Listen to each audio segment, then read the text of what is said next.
esta tarde. Bueno, ya está la doctora Liliana Musa con nosotros. Vamos a hablar acerca de las pensiones por fallecimiento. Así que espero que prestes atención, sobre todo por si conoces a alguien que esté pasando por una situación similar y que necesite, obviamente, este tipo de asesoramiento, ¿no? ¿Cómo estás, Lili? ¿Qué tal? Buenas tardes. Hola, ¿cómo estás, Mabel? Muy bien. Bueno, contenta de recibirte. Contame un poquito acerca de esto, porque lamentablemente también es un dato, ¿no?, que nos deja la pandemia y esta necesidad de agilizar muchos trámites, ¿no? Esto nos ha costado muchas vidas, no solamente en Argentina, sino también en el mundo, y bueno, por eso también es un tema que obviamente está más vigente que nunca. Sí, la verdad que sí, es impresionante la cantidad de pensiones, ¿no?, que se están tramitando. Hay distintas clases de pensiones. Una que es aquellos que fallecen estando en actividad, o sea que son trabajadores o trabajadoras. Pueden ser monotributistas, pueden ser autónomos, pueden ser trabajadores en relación de dependencia, empleados públicos. Y hay muchos que por ahí tuvieron aportes en alguna época de su vida. Últimamente, a raíz de la crisis, no tenían aportes y fallecen. Estos también se consideran trabajadores que fallecieron en actividad. Y hay una serie de requisitos que exige ANSES en este caso, cuando son jóvenes, cuando no tienen todavía la jubilación, que es lo que se llama regularidad de aportes o irregular con derecho, ¿no?, que es un decreto 460, no es una ley, sino una reglamentación de esta ley, en donde te piden por lo menos 18 meses dentro de los últimos 36 anteriores al fallecimiento, o pueden ser por ahí 15 años de aporte, 12 meses dentro de los últimos 5 años anteriores al fallecimiento, o por ahí, bueno, tener los 30 años de aportes. Muchas personas me están consultando que fallecieron, por ejemplo, ¿no?, con 60 años y tenían ya los 30 años de aporte, pero no llegaban a jubilarse, no llegaron a jubilarse porque le dijeron, no, espérate a los 65 para acceder a su jubilación, pero ya tenían los 30 años de aporte. Claro. Así que esos son regulares con derecho. Y después por ahí, si fueron monotributistas y pagaron dentro del mes calendario a su vencimiento, eso es importante de no entrar en mora y no atrasarse en los pagos del monotributo. Sí. O sea, siempre pagar del 1 al 31 de cada mes para poder acceder a este beneficio que es la pensión, ¿no?, por fallecimiento de un trabajador, o en este caso sería un autónomo monotributista. Así que sí, la verdad que, bueno, ¿quiénes le corresponde? Les corresponde, bueno, la concubina, conviviente, se llama ahora, los hijos menores de 18 años. Supongamos que tengan 2 hijos y una conviviente, entonces la conviviente le dan el 50% y a cada hijo, 2 hijos serían 20 cada uno, por ejemplo. Si hay hijos discapacitados, le corresponde de manera concurrente con la conviviente o con la cónyuge, de manera permanente, es decir, no va a cesar a los 18 años. Los hijos menores hasta los 18 años inclusive, y no nada más, por más que estudie o no estudie, finaliza hasta los 18. Había un proyecto que está muy interesante, en donde prevén extender este beneficio hasta los 25 si estudian, pero bueno, claro, es un proyecto de ley, no, todavía no hay nada certero, digamos. Así que bueno. Es interesante, pero con la situación económica de Argentina, por ahí es como complejo, ¿no?, que se pueda dar, digamos, a ampliar, más allá de que yo por lo menos lo considero adecuado. Hay muchos chicos que necesitan estudiar y que necesitan ese respaldo económico, obviamente.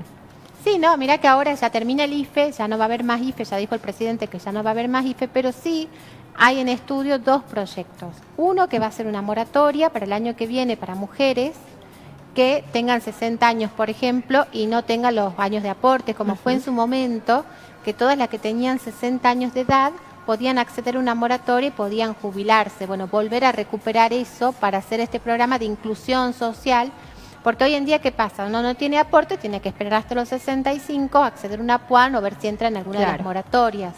Entonces reducen la edad de 5 años para abajo para todas las mujeres, pero esto es a partir del 2021.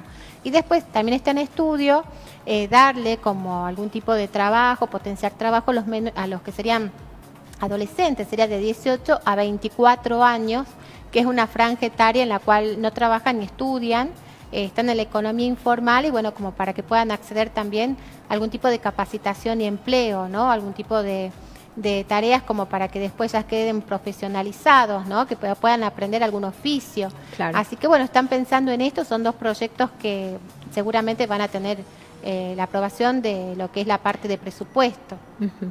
Bueno, y hay mucha gente que nos está consultando justamente por el tema de las jubilaciones de amas de casa, porque obviamente en una época era mucho más sencilla, como vos decías, con acceder más o menos a la edad, podías de alguna forma, ¿no?, jubilarte y sentirte incluido dentro del sistema, y creo que es la queja también generalizada que hay. ¿Qué pasa con aquellos que, por ejemplo, han fallecido en la primera línea, ¿no?, de lo que ha sido el combate de esta pandemia, por llamarlo de alguna manera, como puede ser el personal de salud, personal de seguridad, donde hubo también muchas bajas, obviamente, en todo el país?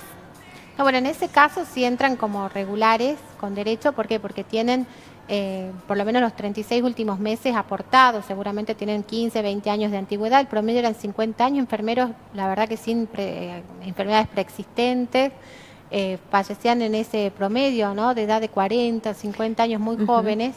Pero ¿qué pasa? ¿Qué hace ANSES? En ese caso, el promedio de remuneraciones se toma dentro de los 60 últimos meses. No es lo mismo que la jubilación común y ordinaria, el promedio se saca de los 120 últimos meses. Acá en este caso solamente se toman 5 últimos años. Así que bueno, en realidad es un poco más, ¿no? La jubilación o lo que sería esta pensión derivada es un poco más de dinero que lo que sería si fallece un jubilado. Porque ¿qué pasa? Fallece un jubilado y la conviviente, la cónyuge, con los hijos menores cobran un 70% de esa remuneración. Claro, o sea que también se ve reducido y afectado, digamos, el ingreso que tenían. En el caso de los ascensos, acá en Salta se mencionó en algún momento justamente de un personal de seguridad, ¿no?, que se lo ascendía post-mortem, digamos. ¿Qué pasa en esas situaciones? ¿Eso impacta de alguna manera, es más bien honorario o impacta directamente en lo que era la remuneración para que esto se pueda verificar y la familia termine beneficiada económicamente?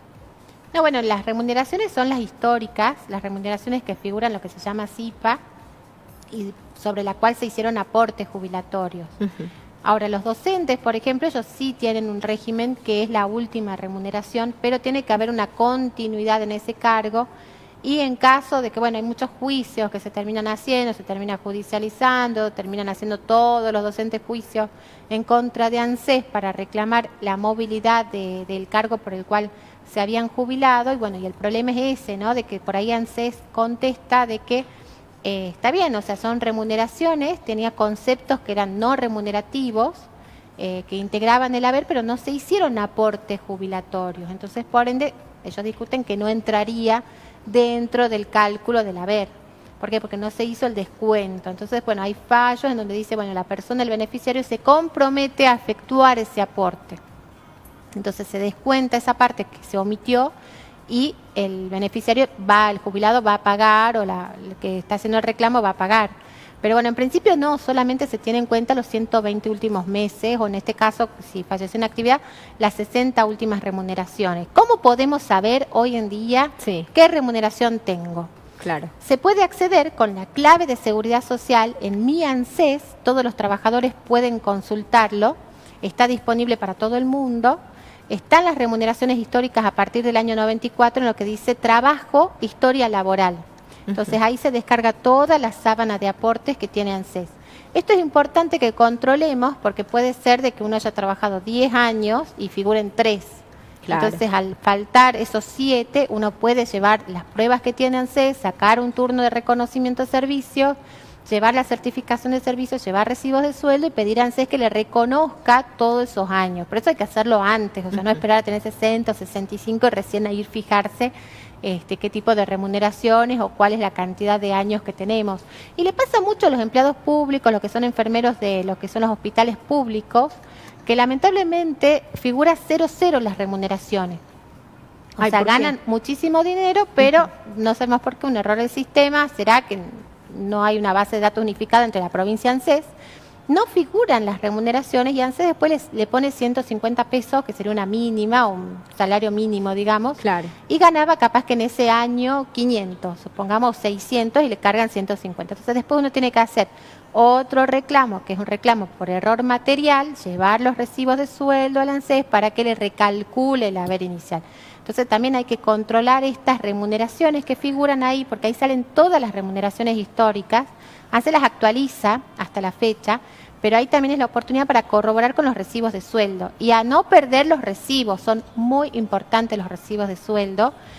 Muchas veces uno tiene una carpeta llena de recibos y dice, no me sirve, los tiremos. No. ¿Qué pasa en el caso de los monotributistas? Porque digo, la mayoría de los monotributistas me imagino que no guardan papeles, hay mucha constancia, ¿no?, de pago, o si estás al día, que figura solamente en sistema. ¿Hay alguna manera de ir guardando eso, haciendo un archivo, un backup? Y uno nunca sabe lo que puede llegar a pasar, ¿no? No, bueno, ahí sí, nosotros los que somos monotributistas tenemos con la clave de AFIP, que CCMA se llama Consultas, Autónomos y Monotributistas, Cuenta Corriente, Autónomo y Monotributista, y ahí figura absolutamente... Si debemos, si no, sí, si estamos al día. En rojo, cuando uno debe, y en verde, cuando uno pagó 2 veces por el mismo mes y quedó imputado saldo a favor. Entonces, a veces hay gente que paga mal, pagó de más, ese dinero queda acreditado y uno lo puede reimputar a un periodo que debe. No sabía que eso pasaba. Claro, hay dos que alguna vez pagaste de más. Porque muchas veces lo que pasa es que ANSES te recategoriza, AFIP te recategoriza porque has tenido, no sé, algún mes que te ha ido un poquito mejor. A veces no te llega la notificación electrónica o no has dejado tu correo o has cambiado algún dato. Y bueno, y después en algún momento abrís y te das con que tenés un rojo enorme porque o no te ha impactado en el débito automático generalmente de las tarjetas de crédito, porque si fuera, me imagino que un débito de una caja de ahorro, el dinero de alguna manera saldría de ahí, ¿no? Así que eso también hay que tenerlo, hay que preverlo de alguna forma, ¿no? Ir revisando periódicamente, a veces uno piensa que no, que está bárbaro, que está al día, que lo paga todos los meses y bueno, por alguna de estas cuestiones puede entrar en mora. Sí, no, la verdad que ahora por el tema de la pandemia, AFIP ha suspendido las intimaciones de deuda, pero figuran las deudas, o sea, como que nos están perdonando de no darnos de baja y todo eso, pero figuran las deudas y ahí abajo dice BEP, generar BEP. Uno puede generar el BEP y cargarlo directamente en el home banking y pagarlo directamente. Claro. Así que sí, está muy bueno, la verdad, que una billetera electrónica que tiene AFIP. Si la gente perdió la clave fiscal, como AFIP está cerrado, a través de la app de AFIP uno puede generarla, muy fácil. O sea, piden hacer unas muecas ahí con la cara y lo habilita a nivel de seguridad 3, o sea que puede hacer absolutamente todo. Así que está muy bueno, por ahí si la gente ha perdido la clave, lo puede generar directamente. Claro, bueno, con DNI en mano, ¿no? Porque tienen que ingresar algunos numeritos también que constan en la tarjeta DNI, que no es el número exactamente del documento, para que puedan hacer el paso a paso y bueno, después dar como esta prueba de vida que es el de poder gesticular delante del celular, o no sé, me imagino que también servirá si lo hacen en una computadora. No, ese es el celular. Desde el celular únicamente. Ajá. Entonces hay que sacarse fotos y bueno, ya hacen datos biométricos porque AFIP ya tiene la cara de uno registrada. Sí. Entonces controla con los puntitos que es la misma persona y no es otra y tienen un nivel de seguridad enorme. Así que no hay forma de que otro se haga pasar por uno, digamos, así que sí o sí le dan la clave a la persona que tiene la foto ya registrada en AFIP. Y de 10 la verdad que se han podido solucionar muchos problemas, ¿no? Porque ahora que tenemos cerrado, bueno, ANSES está teniendo turnos, pero AFIP está teniendo muy poco y también cualquier presentación se hace a través de presentaciones digitales. Claro. Ahí se mandan las notas y ellos responden en 48 horas aproximadamente. Bueno, para tenerlo presente. ¿Qué se necesita para iniciar un trámite justamente de pensión por fallecimiento? ¿Esto se hace en ANSES directamente a través del sistema? Sí, a través de atención virtual, salvo ciertos supuestos, por ejemplo, si fueron de ferrocarril o si trabajaron en Luis Fuerza, si fueron docentes, o sea, tienen un suplemento especial, ahí como lo tienen que cargar de manera manual, están pidiendo turnos. Pero después el resto de las personas directamente lo puede hacer a través de atención virtual. Primero acreditar los datos personales, están pidiendo actas de matrimonio que sean sacadas de fecha posterior al fallecimiento para ver, porque ¿qué pasa? Cuando uno se divorcia o se separa, bueno, tiene anotado en el marginal del acta de matrimonio en la sentencia. Entonces puede ser que uno esté divorciado y tenga una sentencia hace 10 años, un acta de matrimonio hace 10 años y no figura la sentencia. Entonces ellos necesitan la última acta de matrimonio, claro. Después si tienen hijos, bueno, y en caso de que sean convivientes, ahí ya es con turno. La verdad que se puede también intentar hacerlo a través de atención virtual, pero lo más recomendable es con turno porque hay que llevar muchas pruebas. Estas pruebas pueden ser boletas de servicio a nombre de los dos, de que tengan el mismo domicilio, el DNI, de la conviviente que figura o el conviviente que figura en el mismo domicilio con el acta de defunción, constancias que le daba la obra social, constancias de seguro que figuraba como beneficiaria, actas de nacimiento de los hijos, comprobantes de que tenían una cuenta en común en el banco, plazos fijos, cajas de ahorro que estaban a nombre de los dos. Es decir, todas las pruebas que tengan.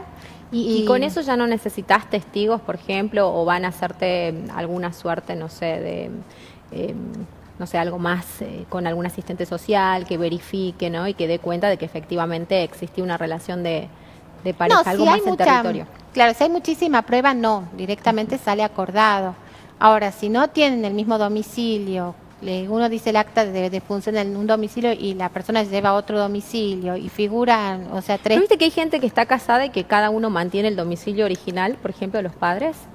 Claro, bueno, eso no, ya ANSES presume de que en realidad estaban separados, de hecho. Entonces ahí puede llegar a disparar una verificación. Que no le han cambiado nunca, digamos, o sea que así donde nacieron ahí quedaron asentados y por más que han ido cambiando, seguramente en esta evolución el DNI, nunca han hecho el trámite de cambio de domicilio. Claro, lo que pasa es que vos tenés en cuenta que la ley por la cual se basa el tema de derechos a pensión es por ahí del año 1994. En el año 2015... evolucionamos mucho, las familias, la sociedad, la mentalidad, todo.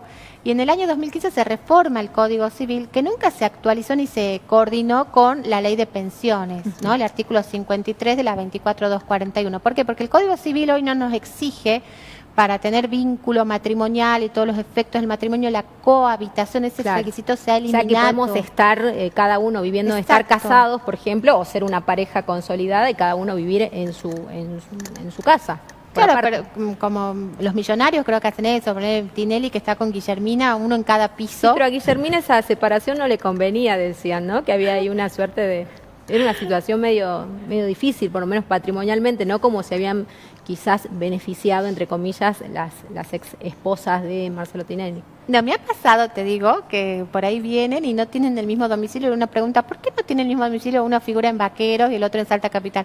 No, lo que pasa es que tenemos una casa de campo allá y para sacar el registro y vivíamos ahí los fines de semana y con la pandemia nos fuimos a vivir ahí y quedó el domicilio de la otra persona acá que están los hijos. Entonces pueden suceder que una persona tiene 2 o 3 casas y bueno, elige una para casualmente poner su domicilio y el otro no hace el cambio de domicilio. Lo que pasa es que eso no se reformó y siguen exigiendo un requisito que es una ley antiquísima, que uno declare que no estaba separado de hecho. Y la primera presunción que tiene ANSES es eso, ¿no? De mirar el acta de defunción, el DNI que figura ahí, el domicilio que figura ahí y el DNI de la persona que va a solicitar, el DNI que figura ahí. Es lo primero que se fijan. En caso que no coincida, piden que uno presente una nota, que ahí nomás uno lo hace de puño y letra, en donde explica que por qué no hizo el cambio de domicilio o que vivían en tal domicilio, declarar cuál era el domicilio de los dos, el domicilio conyugal, y que no había uno de los dos hecho el domicilio por tal motivo, y poner cuál era el domicilio. Y después a veces no van a verificar, y otras veces sí, depende la cantidad de pruebas que haya, ¿no? Claro, bueno, a tenerlo presente a eso, ¿no?